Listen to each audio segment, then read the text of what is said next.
back, everybody, to another episode of 15 Good Minutes. Coach B here. LB, how are you, world traveler? As I've said before, I am tired, but I'm glad to be in the land of the living. Freddie, what's up, man?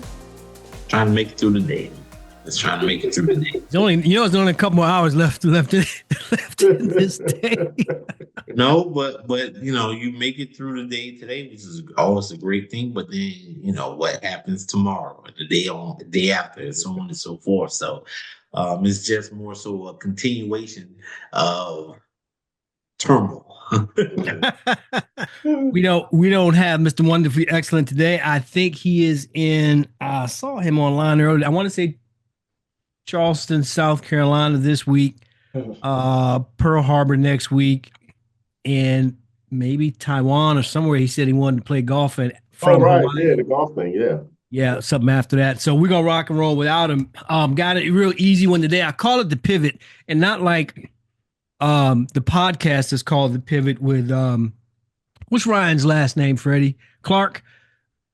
Yeah, like RC does. He's got a really good podcast called The Pivot. But I say The Pivot because there's a shift, in my mind anyway, with regards to certain sports and things that are taking place this time of the year going forward. And I want to focus on those and maybe help the audience have something to look forward to from a sports perspective. So we're going to look at a few of them and give you our overview of them and hopefully point you guys in the right direction. I have to start off with LB because LB is going to give you, his take on golf, simply because I could not be happier for Rory. I felt genuine joy for that man when he won the Masters the other day. There were times that I thought it was going to get away. I've seen it get away from him before, and for him to close that gap, LB, I mean, huge for him personally, but I think it's good for the game of golf. So start with that, if you would, for me, and take me through what's going on in the world of golf over the next couple of months. Yeah, I couldn't agree with you more about Rory. I'm happy for him as well. I mean, he's that monkey's been on his back forever since he's been playing golf. So yeah, he definitely. I'm glad he got it off his back. Just let me say it that way. Because I did one. Well, I had a couple other reasons too. I'm not a fan of Rose, so I definitely didn't want Rose to win. But I'm really happy that Rory finally got that win to complete the career Grand Slam. As the season progresses now, Rory. Well, let me back up. So we got three more majors to go. We've got the U.S. Open, the PGA Championship first at Quail Hollow. Then we got the U.S. Open that's going to be at Oakmont, which is just up the road, Pennsylvania, folks, if you want to go up and try and get a ticket and attend. And then we got the U.S. Open, which is going to be in July, and that's in Northern Ireland. As far as the rest of the season go, the question I have is who's going to catch Rory? In my mind, Rory already has Player of the Year locked up. Unless somebody, because he's got 3 wins already going into we just started the season. He already has 3 wins. He could be looking at a role like Scotty had last year, with maybe 5+ wins. So the question now becomes, who is going to catch Rory, if anybody? And if anybody can catch him, who is that? Is it Scotty? Does Scotty regain his dominance that he had last year and reel off some wins to catch him? Other than Scotty, when I go down the list of the players that are out there now, no, as somebody famously shouldn't have said, but I think Jordan Spieth said, everybody's fear him when his name is on the leaderboard. But there's nobody on the leaderboard now that makes you think, oh, this guy's he's 6 shots back. Better watch him. Nobody right now does, at least for me, I don't see anybody like that other than Scotty. Scotty, I think he finished 3rd or 4th in the Masters. Didn't have his best game, but he's still in the top 5. I mean, it's Scotty. Right, it's Scotty. So the question, I think, for the rest of the season is, does Rory, with this Masters win, he's got that monkey off his back now. He already got 3 wins. Does he play freer now? Does he have his mind is at rest now? He can just go out and play golf and have a good time. And if he does that, that bodes well for a really good season for him. And not, obviously the opposite for the other players. The other thing too, when it comes to these majors, we're going to have the live golfers will be allowed to play in in the Masters, well, in the other majors because they'll have a certain amount of points or whatever. Half of the guys that of the live golfers that were in the tournament for the Masters, half of them didn't even make the cut. Brooke Koepka was like +5 or some nonsense. You saw Bryson, he was up there for a while and then he retreated. So the other question is, those guys that come over and play on these majors, what are they doing? I mean, because half of them, like I say, they're not even making the cuts. I don't know if it's a lack of competition that they have when they play. Because I honestly, I'm not a fan of live. I'll be honest with you on that front, because it's such a turn. The turn. If you haven't been to one or watching on TV, you know what I'm talking about. It is so lax. It's like a group of guys. It's like us going out and playing golf on a Saturday.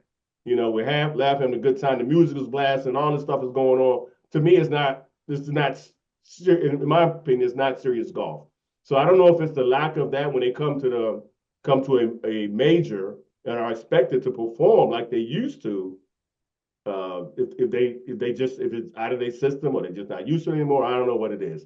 But the question is, will they be able to? Will any of those guys be able to make a dent in any of these majors going forward? And right now, the only one that's obviously has a shot at that is Bryson and maybe Patrick Reed. The rest of those guys, I don't even know if they even. Brooks said he used to say, he lives for the majors. He lives for the majors. Well, these last few, you haven't even showed up, buddy. So. Yeah, so I think the biggest story though really is to watch Rory the rest of the season, and can anybody catch him? And if so, who was that other than Scotty?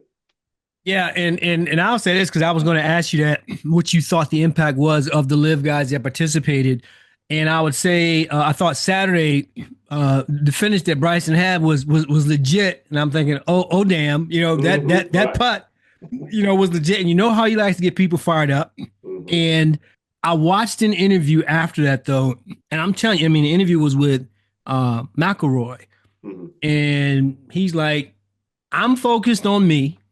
I'm going to be focused on me tomorrow and that kind of stuff. And so I think he really was LB because he got up some on Sunday and then came back and was able to finish that. And to your point, not a live fan either. I think there's something to be said for the lack of competition. These guys have now been in live for a while. What's the big Spaniard's name that won the US? I mean, that won the John Rahm. All these cats that when they were finishing up in on tour before they went to live, I just thought it was more competitive, and I find it interesting that, and I'm paraphrasing, you'll have to help me out here, but on your other show last week, I think Vern kind of alluded to the fact that some of the guys here are only rising because the live guys are out. And to that, I say, oh, bullshit, because the live guys were there and they did absolutely nothing in the Masters. So when you get to your next show, could you convey that sentiment for me? I think there is something to be said for the competition. So yeah, and I also agree. I was watching Rory before last week. And he was playing well, but I say the same thing that I say to you every year. That's great with these. What's he going to do? When the Masters comes up, and I'll be damned if he ain't do the thing. So serious monkey off his back, and like I said, couldn't be happier for him. And the Open is in his home country too this year. Correct, in Ireland. He's gonna have a following. I mean, he does anyway. But now, come on, man. Before I pivot to you, Freddie, because I want you to talk about the NBA, I want to go over Charles's subject because, again, he's not here. And Charles is going to talk about the Grand Slams of tennis. And we've had one get underway already, which was the Australian Open, which was back in January. And Madison Keys won that. And I felt a lot about Madison Keys winning that the same way we just talked about Rory winning the Masters, because Maddie is always there. And what she did was, beat the 1, the 2, and the 3 to get there. So no one can say anything about that. And she shot up the rankings. So hats off to her. Yannick Sinner won on the men's side. Similar to what LB said, there are 3 other matches in the Grand Slam world of tennis to come. We've got the French Open that is between May and June. we've got Wimbledon between June and July, and then the U.S. Open this summer, August to September. Um, for me, the person to watch on the women's side is a young lady named Andreeva, Mira Andreeva. She's starting to mature. I've watched her the last couple of years, and she was too demonstrative whenever things got wrong, crying on the court and throwing rackets and all that kind of stuff. Well, she's had two big wins this year, both in Indian Wells and in Dubai. And she's now shot up the ranks to number seven. She's currently ranked number seven, 2025. That's my women's player to watch in tennis. On the men's side, I still rock with my boy Tiafo from Maryland. Francis, I want him to do well. There's times he's rolling, and then he's not. I don't know what his window of opportunity is like, but for me, and I think Francis is, yeah, he's ranked 18th. He's not even top 10. But he can catch fire, and I'm hoping that he does. So that's our pro tennis wrap up with that Grand Slam. What I want to do now is pivot over to you, Freddie. I look at the next 2.5 months as kind of like the second season of the NBA. I have a certain kind of feeling about this whole playoff schedule and the fact that out of 30 teams, 31 teams are probably in the playoffs. But that notwithstanding, give us an overview of what we should expect this year, coming with the playing games that are taking place today, I believe, and what you're looking for in the NBA playoffs between now and the end of June. I'm not expecting anyone to come out of the East other than Boston or um, Boston or Cleveland. However, if there's a team that you have to be careful with, I'm thinking it's probably the Detroit Pistons, right? Because they're so young and they're talented and they don't know what they don't know. They don't care. Right? It's those guys and they're ascending. I don't expect them to make the conference finals. Switching over to the East, I'm sorry, the West. It's like, if you watched OKC all year, it's kind of like they're the best team in the league, and it almost seems like they have no flaws. And some people say, "Oh, well, they're young." Well, they're not that young. They have been playing together for 2 to 3 years. Plus, they added some pieces, so they may be young age-wise, but they played together. They made the playoffs and things of that matter.